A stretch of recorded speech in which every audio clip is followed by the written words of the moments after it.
রাধে রাধে। রাধাকুণ্ডে এসে আজ আমরা দর্শনে যাচ্ছি রনবাড়ি সিদ্ধ বাবার মন্দিরে।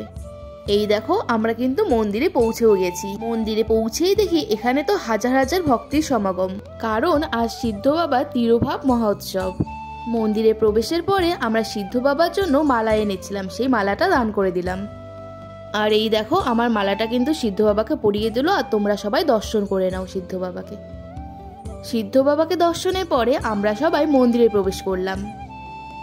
আর এই দেখো এটা হলো সিদ্ধ বাবার মন্দিরের বিগ্রহ। বিগ্রহ দর্শনের পরে আমরা মন্দিরটি 4 বার পরিক্রমা করে নিলাম। আর এই পরিক্রমা পথেই সিদ্ধ বাবার এই কুণ্ডটিও পড়ে। আর এই দেখো পরিক্রমার পরে আমি মন্দির থেকে এই প্রসাদটি পেয়েছিলাম। আর এই দেখো এখানে হাজার হাজার ভক্তের সমাগম। আর এখানে সবাই আমরা প্রসাদ পেতে বসে পড়েছি। তাহলে এখন আমরা প্রসাদ পাই আর সবাইকে জানাই রাধে রাধে।